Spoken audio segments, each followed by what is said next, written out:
This is music, and this is another bunch of first impressions.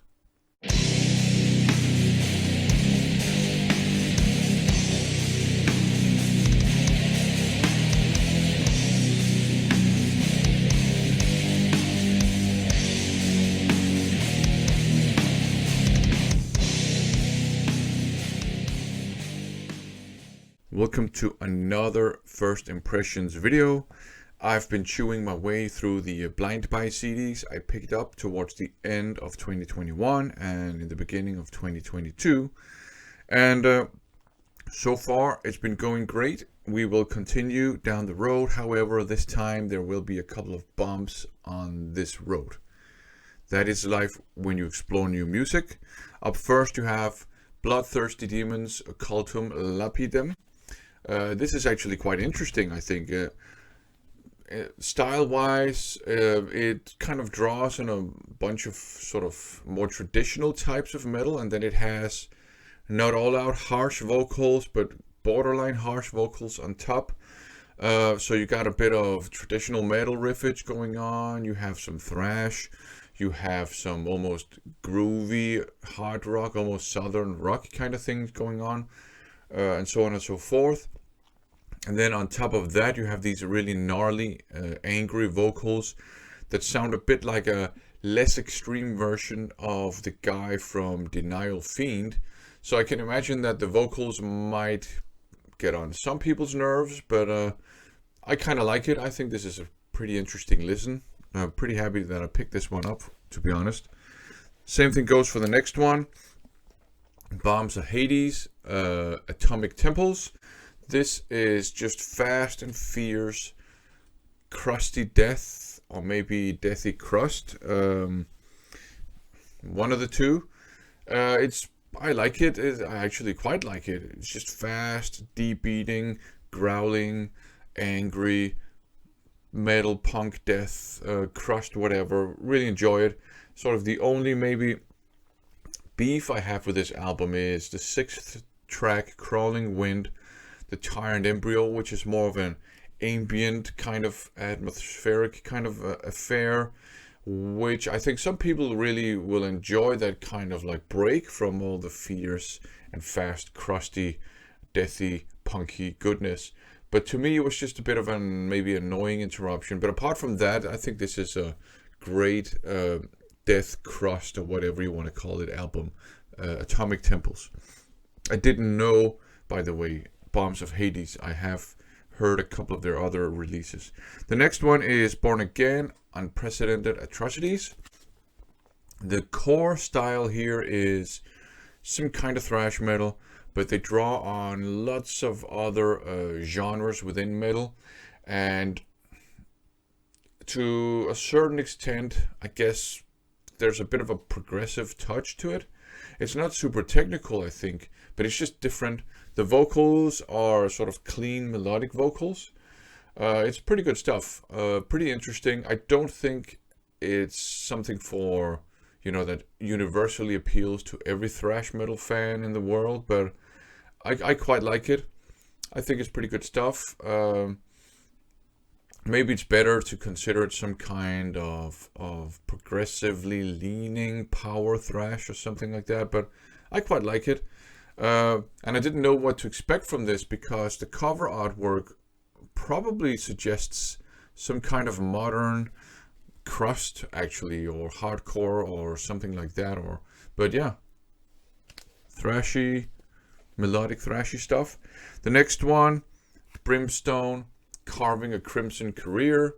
This is really cool, I think. It's musically, it sounds a lot like, it's very inspired by new wave of British heavy metal. It is traditional heavy metal with kind of early power metal leanings. So it's not cheesy, but it has that energy. Lots of twin guitar melodies, lots of just good old traditional heavy metal, leaning a lot towards new wave of British heavy metal, but there's also some kind of more continental, kind of, Teutonic, except inspired stuff here. But what's really interesting is that the vocals are blackened. So it's traditional heavy metal with blackened vocals. And if not blackened, then they sound a lot like Jeff Walker from Carcass. So it's that kind of harsh vocals. Well, I would say traditional heavy metal, really good traditional heavy metal with blackened vocals, and it works. You might think this dust would never work, but it works very well. I was surprised when I heard the vocals first, but I immediately it clicked with me. So Carving a Crimson Career, Brimstone, I think they're Swedish. Up to now comes the first bump in the road. Catalepsy's Bleed, or maybe Catalepsy. No, I think it's Catalepsy. And the reason why this is a bump in the road is that it's deathcore, and it's very stereotypical deathcore. I will not say that it's objectively garbage music or objectively bad or anything, because I just think that's just such an arrogant attitude. When people have that, they just come in and say, this music is garbage. No, it's not.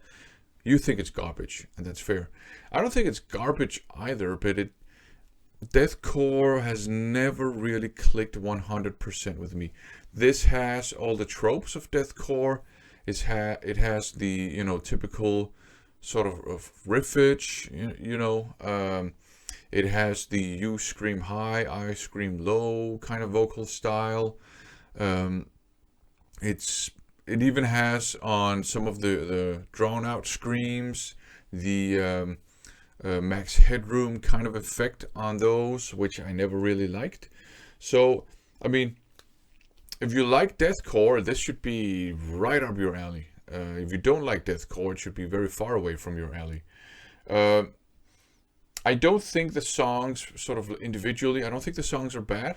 The musicianship is actually pretty good.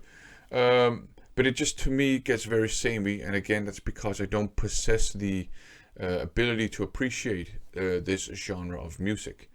There's one song, either it's supposed to be Chthonian, or Thonian, just in American English, or Chthonian, but they've inserted an extra N, so it's Cthnonian. That song is actually very good. That is the most sort of different song, and there's a breakdown in that. I mean, all the songs have your deathcore breakdowns. There's a breakdown in that song that actually did make me go, bob my head, because it was different. It sounded different. So that song is actually very good. The rest of the songs are probably good too. They just don't appeal to me. So I have to admit that I got a bit bored listening to this album. I will probably hold on to it for a while, just listen to it a bit more, see if I can find a way to appreciate it. I already have, like, that one song. But yeah, let's see. Deathcore, not quite my cup of tea. So this one was kind of a welcome break from the deathcore, because there will be more deathcore. Ceremonies, The Days Before the Death, just a 4-track death metal EP. And one of the songs is just called Instrumental, so there you go. 4 tracks, just old school death metal with some slight technical bits and bobs here and there. Very good stuff. Really enjoyed listening to it. And up next, I knew that this one would probably be a bump in the road as well. Circle of Contempt. And it's called Artifacts in Motion. So this is also some kind of deathcore, metalcore, with the you scream high, I scream low vocals. This one is much more technical though. So maybe it's mathcore. And this one just has an overload of the, kind of riffage all the way through, which again, if you love that kind of stuff, this should be right up your alley. There are some really, really good, almost jazz rock kind of guitar solos on this album, I gotta say, which I really appreciate. Most of the songs have this kind of like percussive kind of rhythm part that can be very challenging to listen to, which I know a lot of deathcore fans really love. So that's great if you love it. And it has some quite melodic bits every now and then, compared to this one. Has a bit of that, but not a whole lot of it. The musicianship is also very high on this one.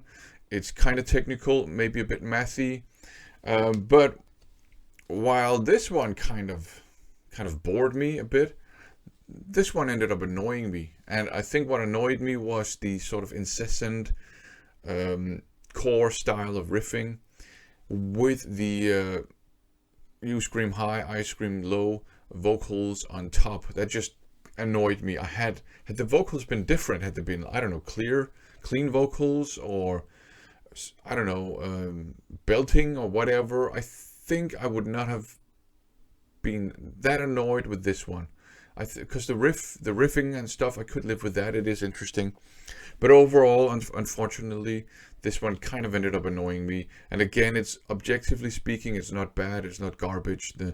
The level of musicianship is great. It's just doesn't appeal that much to me. I'm gonna give this one some more chances, and I'll see if I can find a way to appreciate it, just like this one here. And if I can't, I will probably pass him on to somebody that actually loves deathcore and metalcore.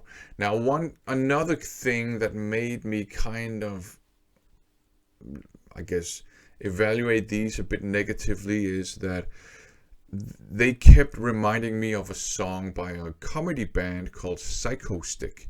And Psychostick are very good, but they made a deathcore song called So Heavy that makes fun of deathcore and metalcore, and which has all the tropes. You know, that's where I took the you scream high, I scream low from. They sing that. It's called It's So Heavy. It has it has an exaggerated kind of deathcore breakdown. Just makes fun of this genre, while at the same time kind of being better at that genre that a lot of the deathcore bands I've heard, in my opinion, of course. So, because I don't want to end this on a sour note, I just want to repeat this. I made an entire video on this one in the beginning by Lovebites.